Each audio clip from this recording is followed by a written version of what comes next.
Hello guys, welcome back to my YouTube channel Ease in Learning. Our today's topic is intelligence and its theories that come under learning and teaching, and ये बहुत बार repeat हुआ question है, इसलिए इस video को last तक देखिएगा. Let's start with the meaning of intelligence. Generally, intelligence is said as a power to think, understand, learn and decide. Generally हम intelligence को क्या कहते हैं? सोचने की शक्ति या फिर कुछ समझने की शक्ति, याद करने की शक्ति या फिर कोई डिसीजन लेने की शक्ति. But intelligence is much more than it. Intelligence इन सब से भी ऊपर है. According to Indian ancient philosopher, the inner self of the man has 3 parts. Ancient Indian philosopher के according जो हमारे अंदर जो inner self है हमारा, उसके 3 parts होते हैं. First is mind, second is intelligence and third is ego. And the mind is the coordinator between the senses and the intelligence. Mind जो होता है वो coordinator होता है senses के बीच में और इंटेलिजेंस के बीच में. जब सेंसेस हमारे एक्टिवेट होते हैं तभी हमारा इंटेलिजेंस जो है वो एक्टिवेट होता है. और जो हमारे मॉडर्न स्कॉलर्स हैं वो इस चीज़ पे कोई भी एक्सपेरिमेंट नहीं कर पाए, ना ही इसको वेरीफाई कर पाए, इसीलिए वो इंटेलिजेंस को इस हिसाब से एक्सेप्ट नहीं करते हैं. वो इंटेलिजेंस को कुछ और समझते हैं. बट जो हमारे एंशियंट फ़िलासफ़र्स थे, इंडियन फ़िलासफ़र्स, वो उनकी इंट्यूशंस इतनी स्ट्रॉन्ग होती थी कि वो इंटेलिजेंस को समझ जाते थे. Now let's see definitions of intelligence. So first definition is according to Alfred Binet. Intelligence is a general capacity of an individual to adjust his thinking. Intelligence जो है वो एक जनरल कैपेसिटी है किसी भी इंडिविजुअल की, किस चीज़ में? To adjust his thinking to new requirements. उसकी जो सोचने की शक्ति है, मतलब जो जिस तरीके से वो थिंक कर रहा है उसको वो न्यू एनवायरनमेंट में एडजस्ट कर ले. And it is general mental adaptability to new problems and conditions of life. और यही थिंकिंग जब एडजस्ट हो जाती है रिक्वायरमेंट्स के हिसाब से, ये जनरल मेंटल एडेप्टेबिलिटी बन जाती है. मतलब हमारा मेंटल जो माइंड है हमारा, वो हर चीज़ को अडेप्ट करने में स्टार्ट कर देता है, न्यू प्रॉब्लम्स को, न्यू चैलेंजेस को. Another definition is given by Robert Sternberg. तो उन्होंने दिया था intelligence means to apply one's knowledge. या तो किसी भी इंसान को मतलब अपनी नॉलेज का अप्लाई करना किसी भी नोबल सिचुएशन में, और adjustment to a novel situation, या फिर किसी भी नोबल सिचुएशन में एडजस्ट कर लेना, that is intelligence. The true concept of intelligence. So according to some psychologists, intelligence को उन्होंने accept किया है in the form of ability of different mental activities. मतलब कि अलग अलग mental activities की ability के form में intelligence को accept किया है. And other psychologist ने, मतलब कुछ और psychologist हैं, उन्होंने intelligence को accept किया है in the form of capacity of different mental activities की. मतलब जो क्षमता है हमारे दिमाग की मेंटल एक्टिविटीज़ को परफॉर्म करने की, उस चीज़ में इंटेलिजेंस को एक्सेप्ट किया है.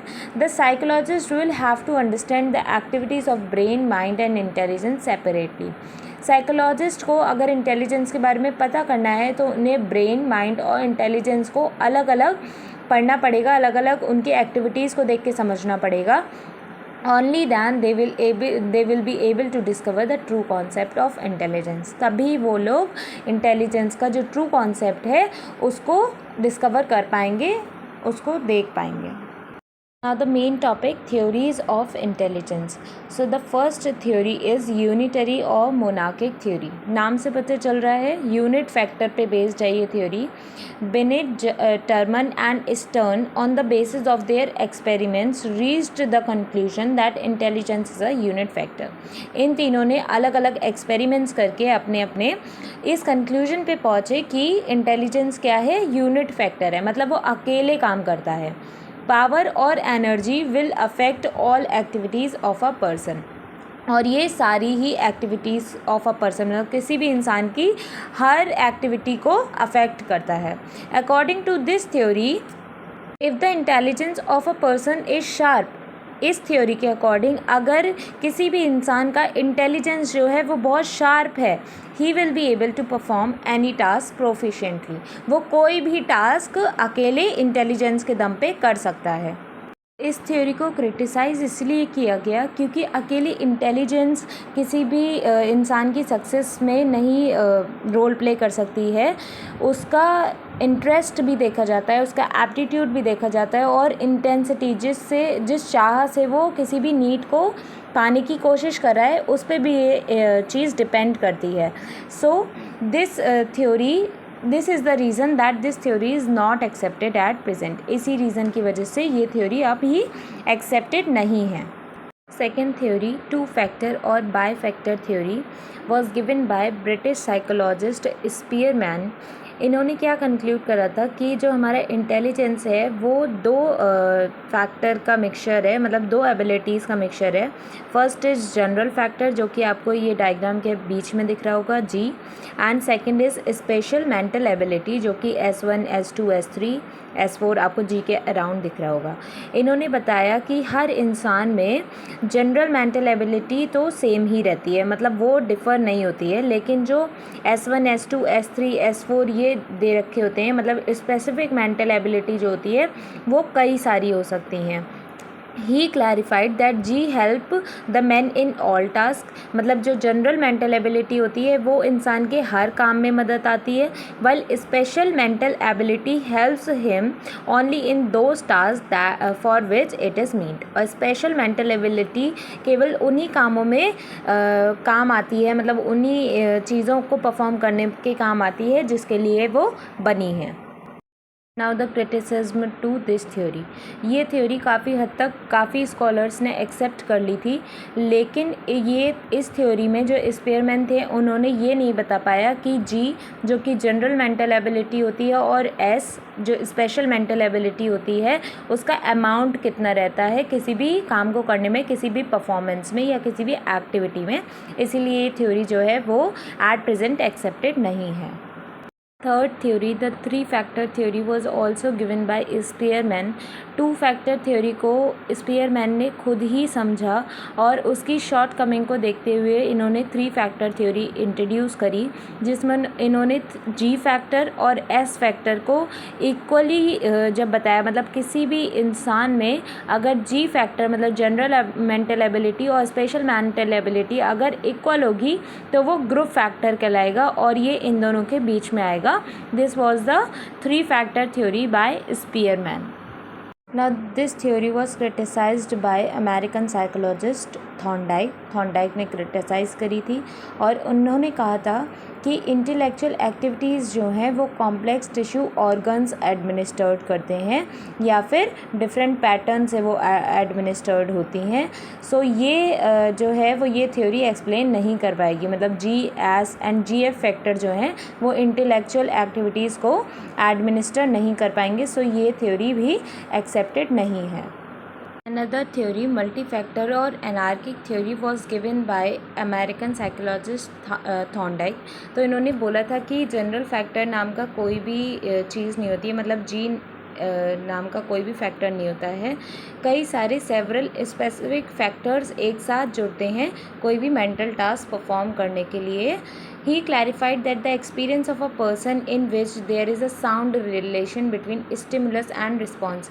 इन्होंने बताया कि कोई भी पर्सन जो भी एक्सपीरियंस करता है जिसमें कि एक साउंड रिलेशन होना चाहिए स्टिमुलस और रिस्पॉन्स के बीच में, are used by a person involving similar type of problem in the future. वो उसी एक्सपीरियंस को यूज़ करते हैं अगर कोई प्रॉब्लम उसी टाइप की फ्यूचर में अकर होती है तो सॉल्व करने के लिए। जो मॉडर्न साइकोलॉजिस्ट थे वो ये मल्टी फैक्टर्स को डिस्कवर ही नहीं कर पाए। किसी ने बताया कि ये 5 है, किसी ने 7, किसी ने 9 और किसी ने बताया कि ये 120 है, मतलब अलग अलग सबने बताया, सबने डिस्कवर किया अलग अलग, इसलिए कोई भी एक कंक्लूजन पे नहीं पहुंचा, इसलिए ये थ्योरी भी क्रिटिसाइज़ की गई। Fifth theory of group factor theory of PMA model was given by professor Thurstone of Chicago university. तो उन्होंने बताया, उन्होंने कंक्लूड किया कि ना ही एक एबिलिटी इंडिकेट करती है इंटेलिजेंस को, ना 2, ना 3, ना ही सेवरल ऑफ देम, बल्कि उन्होंने बताया कि ये ग्रुप ऑफ सेवरल एक्टिविटीज़ होता है जो कि एक साथ इकट्ठा होता है इंटेलिजेंस में। एंड ही फर्दर क्लैरिफाइड कि इस ग्रुप को प्रेजेंट करने के लिए एक प्राइमरी फैक्टर होता है हर एक ग्रुप का, इसीलिए इस मॉडल को PMA यानी कि प्राइमरी मेंटल एबिलिटी मॉडल भी कहा गया। अब उन्होंने 7 प्राइमरी फैक्टर्स बताए। So these are as follows. First is numerical ability, मतलब कुछ भी जो भी मैथ्स से रिलेटेड जो भी सॉल्व वगैरह करने की एबिलिटी होती है, दैट इज़।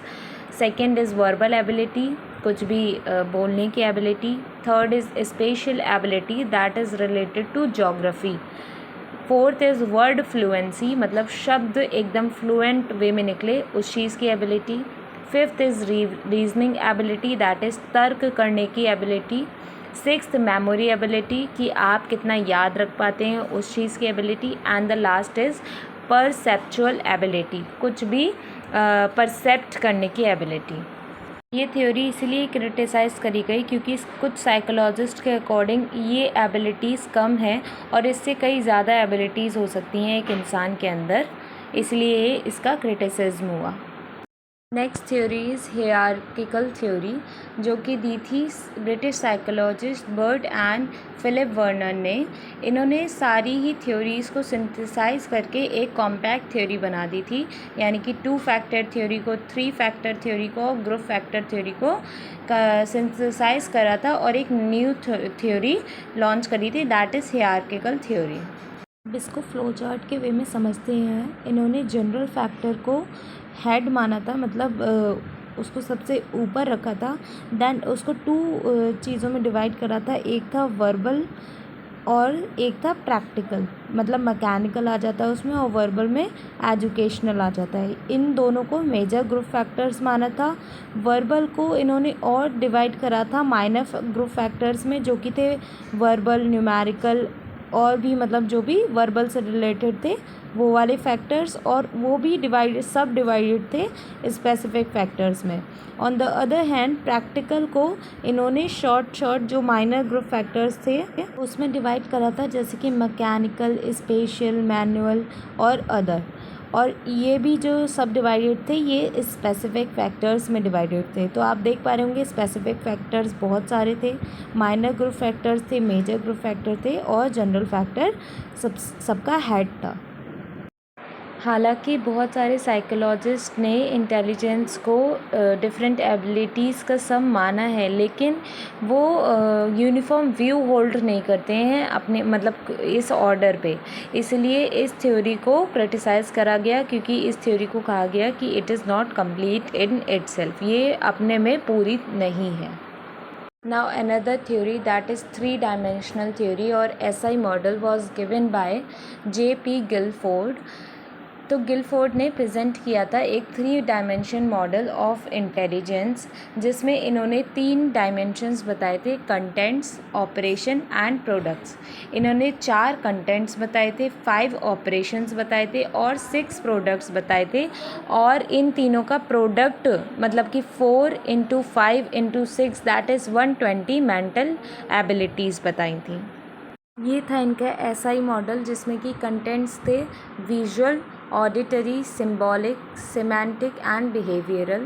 प्रोडक्ट्स थे units, classes, relation, system, transformation, implications and the operations were evaluation, convergent production, divergent production, memory and cognition.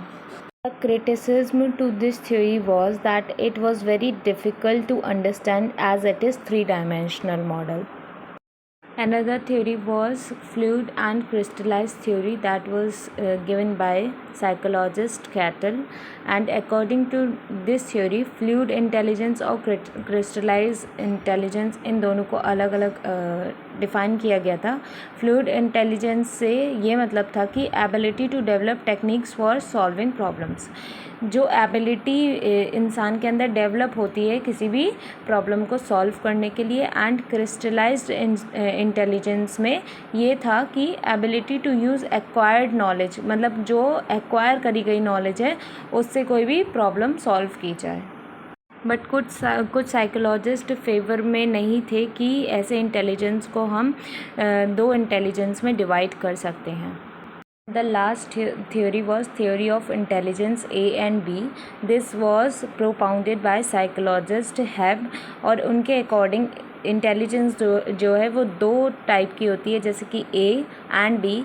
A intelligence जो होती है वो हेरिडिटी पे बेस्ड होती है, वो जेनेटिक होती है, मतलब वो हमें अपने एंसेस्टर से मिली होती है। And second B intelligence is that जो हमें एनवायरनमेंट में मिलती है and it is completely developed in infancy and childhood. ये इन्फेंसी और चाइल्डहुड में पूरी तरीके से डेवलप हो जाती है। साइकोलॉजिस्ट ने इस थ्योरी को भी क्रिटिसाइज़ किया गया है, लेकिन ये थ्योरी जो है वो एप्लीकेबल है इंटेलिजेंस के लिए, इसलिए इसे एक्सेप्ट किया गया है। Thank you for watching my video till the last, and if you are liking my content, do not forget to like, share and subscribe to my channel.